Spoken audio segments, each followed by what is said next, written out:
Bonjour, je me permets de me présenter, je suis Damien, technicien VMC de l'entreprise Cepiela. Aujourd'hui, je vais vous montrer comment nettoyer une bouche hydro-réglable dans un bâtiment collectif. Alors, il faut savoir qu'on ne va pas faire comme sur l'autoréglable, sur l'autre vidéo que vous avez pu voir. C'est que là, cette fois-ci, cette bouche-là ne se nettoie pas entièrement. Puisque vous avez un système à l'intérieur qui ne supporte pas l'eau. Ce qu'il va surtout falloir faire, c'est démonter l'intérieur, que je vais faire maintenant. Donc comme vous voyez, j'ai démonté l'intérieur. Nous avons bien un clapet à ce niveau-là. Ce qui va être très important, ça va être surtout de nettoyer sur les côtés du clapet, à ce niveau-là. Parce que ce qui va se passer avec la poussière, c'est que le clapet va se bloquer. Et du coup, le clapet ne pourra plus faire son effet selon l'hygrométrie que vous avez dans votre logement. Cette pièce-là, on va les nettoyer tout simplement avec un chiffon ou du liquide vaisselle avec de l'eau, ou vous pouvez très bien la passer dans le lave-vaisselle. Mais surtout pas, la bouche ne va pas entièrement dans le lave-vaisselle, puisqu'à l'intérieur vous avez un système qui fonctionne avec l'hygrométrie. Si vous le mettez directement dans l'eau, vous cassez le système. Une fois que vous avez nettoyé correctement avec un chiffon ou du produit, il suffira tout simplement de remettre la bouche. J'insère à l'intérieur et on va entendre un clic. Si vous voyez que vous forcez, c'est que vous n'êtes pas dans le bon sens. Il suffit tout simplement de le retourner. Et une fois qu'on a fait ceci, on va essayer la bouche. Donc on va tirer sur la ficelle. Ce qu'on va remarquer, c'est que le clapet s'est ouvert, puisqu'on demande un grand débit, puisqu'on va faire à manger. Mais par contre, comparé à l'autoréglable qu'on a pu voir juste avant, si je retire dessus, elle ne se ferme pas. Automatiquement, d'ici 10 à 15 minutes, le clapet va se refermer tout seul. On continue notre série de nettoyage des bouches. Cette fois-ci, nous allons dans la salle de bain. Ça va être le même principe que pour les WC, sur une VMC hydro-réglable collectif. Le plus important, ça va être de nettoyer l'intérieur. Donc on va commencer par démonter la bouche.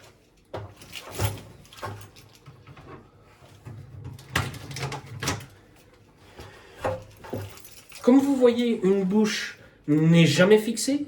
Toujours possibilité de démontage pour pouvoir la nettoyer. Donc là, on va avoir accès à cette petite grille qui est démontable. Et on va avoir accès au niveau du clapet. Comme on peut voir au niveau du clapet, juste ici, vous avez des petits volets. Selon le taux d'humidité, le volet va s'ouvrir plus ou moins en grand pour pouvoir enlever l'humidité que vous avez chez vous. Ce qui va être important lors du nettoyage, ça va être de nettoyer sur les côtés, ainsi que le clapet, dessus et dessous. Si vous avez de la poussière en dessous, vous pouvez voir que ça va bloquer le clapet. Et le clapet, au lieu de s'ouvrir correctement, il va rester fermé. Donc cette fois-ci, vous pouvez avoir un problème d'humidité ou de moisissure chez vous à cause de ça. Il faut savoir que ce clapet-là, vous pouvez le nettoyer à l'eau très chaude, du liquide vaisselle avec de l'eau, ou alors au lave-vaisselle. Uniquement le clapet qui peut se nettoyer au lave-vaisselle. Le restant de la bouche, comme vous pouvez voir, vous avez un mécanisme à l'intérieur qui va se régler selon l'hygrométrie que vous avez dans votre logement. Donc cette partie-là ne se nettoie pas à l'eau ni au lave-vaisselle. Un chiffon sec, bien frotté, et ça ira très bien. Une fois que nous avons nettoyé notre bouche, nous allons remettre notre clapet. Et ce qui va être intéressant, ça va être surtout de voir au niveau des clips du clapet que vous pouvez trouver sur le côté, de bien les enfoncer correctement.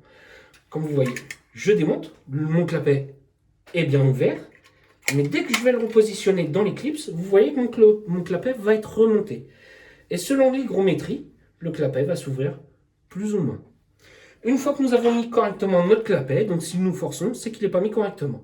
Nous allons remettre notre grille à ce niveau-là, et on va reposer notre bouche directement au niveau du trou.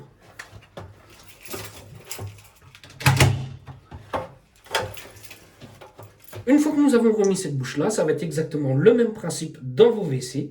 Par contre, il faut savoir que nous pouvons mélanger une bouche salle de bain et une bouche WC. Il faut remettre exactement au même endroit la bouche où vous l'avez démontée, puisque sinon nous n'aurons pas les mêmes valeurs. Nous continuons sur notre série de nettoyage d'une ventilation dans un appartement collectif. Cette fois-ci, nous allons voir les entrées d'air hydro-réglables, ça va être à peu près le même principe qu'une entrée d'air autoréglable collectif. On va commencer par démonter. Cette fois-ci, vous pouvez voir que sur ce type d'entrée d'air, vous n'avez pas besoin de tournevis. Ça va être tout simplement clipsé au niveau de la fenêtre.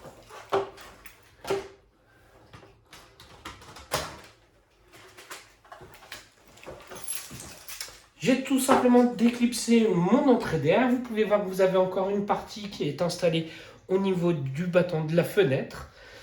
Et là, vous pouvez voir, comparé à l'autoréglable, que le système est complètement différent. Donc celui-ci, c'est la même chose, ça ne se mouille pas. C'est-à-dire qu'il ne faut pas nettoyer à l'eau. Il faudra tout simplement nettoyer avec un chiffon sec, ou alors un goupillon, ou un pinceau. La différence par rapport à un autoréglable, c'est qu'à l'intérieur, vous pouvez voir, généralement, il y a une petite mousse, qui n'est pas forcément une obligation, mais surtout que vous avez des volets qui vont pouvoir s'ouvrir et se refermer. Donc, s'il pleut dehors, au lieu de ramener de l'humidité, l'entrée d'air va se fermer légèrement pour éviter de ramener trop d'humidité dans votre logement. Donc, je vais nettoyer mon entrée d'air, je prends mon petit chiffon, que je passe bien à l'extérieur, ainsi qu'à l'intérieur, et au niveau des volets. Une fois que j'ai nettoyé au niveau des volets, je vais pouvoir reposer mon entrée d'air. Pareil, pas besoin de tournevis, c'est tout simplement clipsé.